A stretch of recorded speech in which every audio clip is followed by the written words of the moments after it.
My friends and I would often joke about how there's so many 16-bit and 8-bit indie games. We'd always say, when are they gonna bring it to the next step? When are they gonna start making low polygon, bad texture PS1 looking games?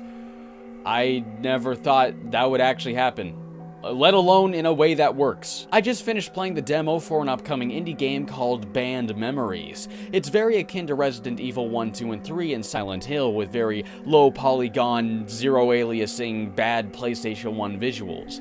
And it was actually pretty scary. The game is far from finished, so of course there's going to be a lot of little bugs. Being able to walk through the lanterns, detection being weird when interacting with items, the game's description even warns of stuff like this. Since this is a project in development, my criticisms are going to stray away from technical stuff. Being this early in development, there's no fair reason to critique polish that may or may not be there later. You play as Hideo, a Japanese man who finds himself in a school because I don't know, it's a demo, so I don't know why he's there.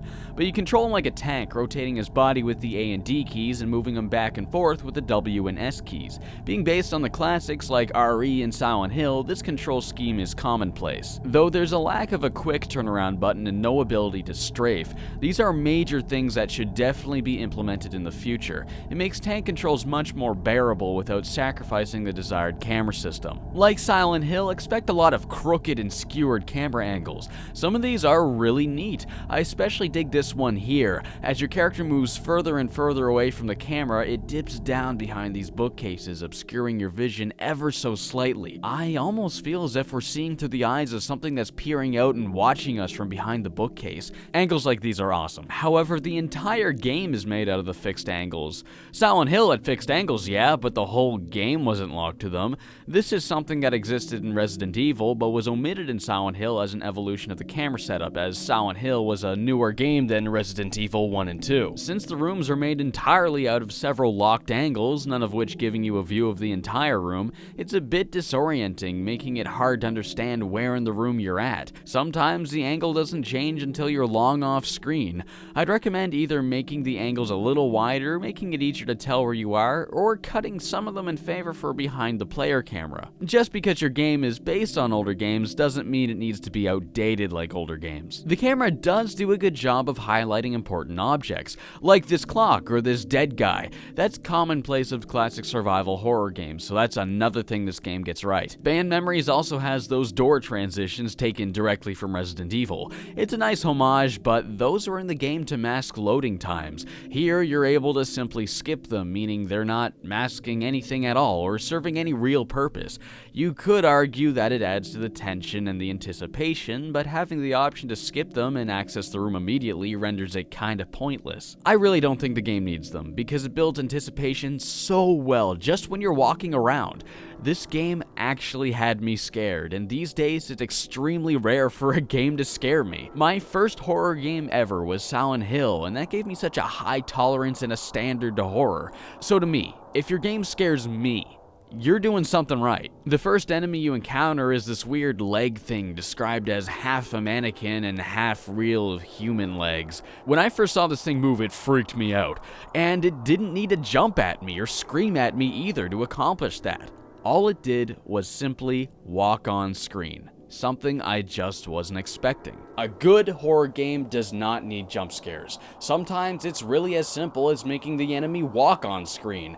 If your enemies are actually scary, that should be enough. So firstly, the monsters have a genuinely creepy design.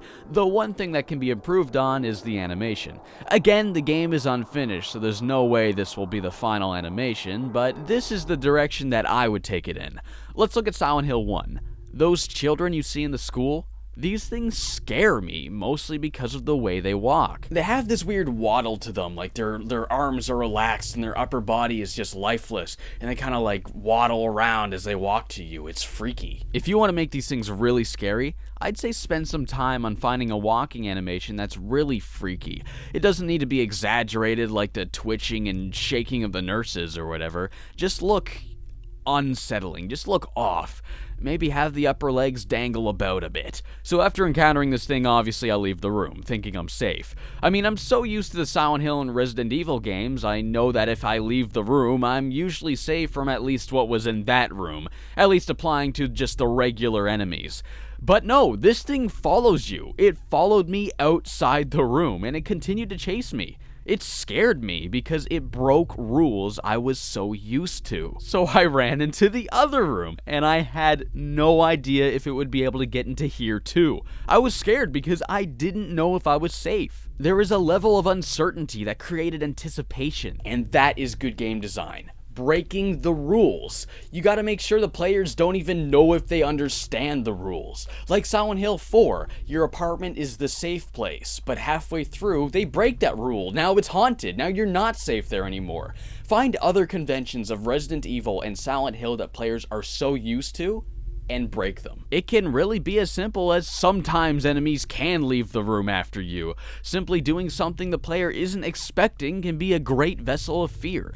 Not knowing what's going to happen because the game has inconsistent rules, keeping the player on edge because they can't predict what'll happen. Having a level of randomization really helps add to this. If you've ever heard of the indie horror game SCP-087, this serves as a fantastic example of it. The point of the game is to simply continue walking down this flight of stairs until you see the monster. Now, the monster itself isn't even scary. It's just that knowing you will eventually get to it, the anticipation of it, and what drives that is the randomization of the game. Every time you play, it shows up on a different floor. It could be floor 1, it could be floor 100. Due to this randomization, you are uncertain, you don't know, and because of that, you anticipate it. The game also plays with low visibility, which is another one of its strong points. You have nothing but a flashlight that only lights a few feet in front of you.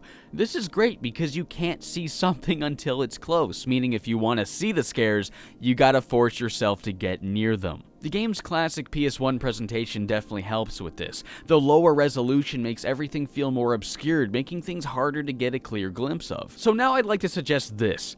It might sound dumb, it might even sound crazy, but at least try to hear me out on it. If you want to make it based on PS1 graphics, go the full mile. I immediately noticed that the game ran on a clean, 100% super smooth 60 frames per second. Call me crazy, but I feel the game would be scarier if it was locked at something much lower, like really low, like 25 or whatever Silent Hill 1 and other PS1 games usually ran at. A lower frame rate helps mask smooth movement, which can help the game feel more uneasy.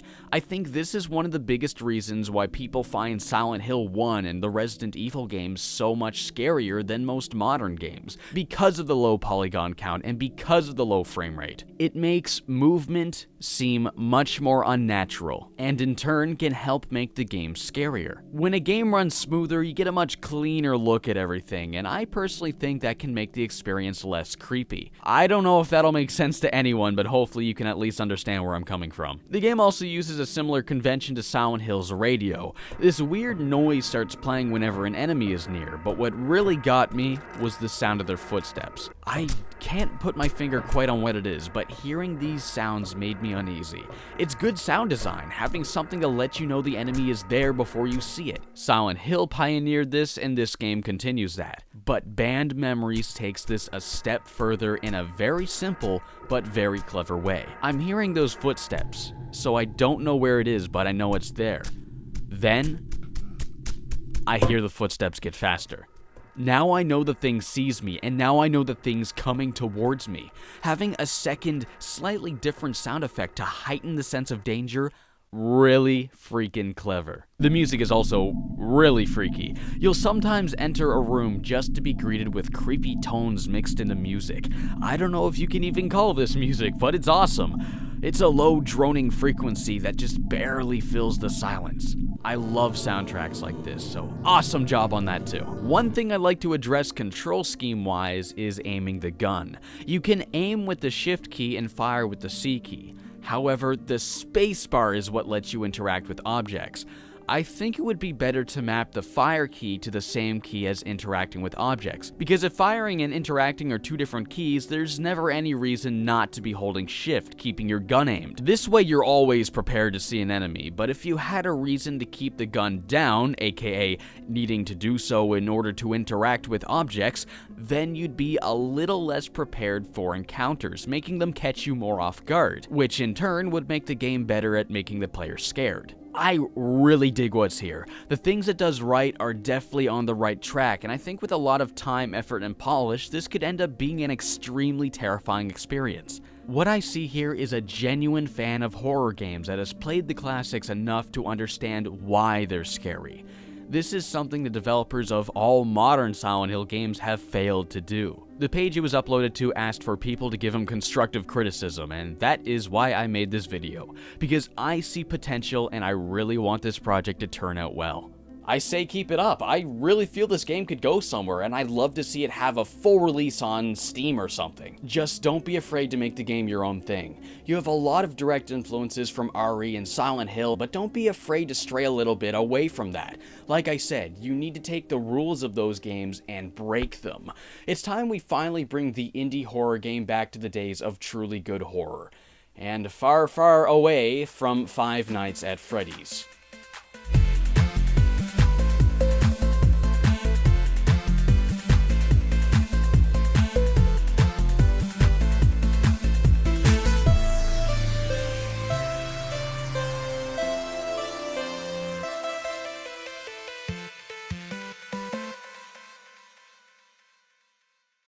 Swings around as they move towards you. I just knocked the mouse off my desk.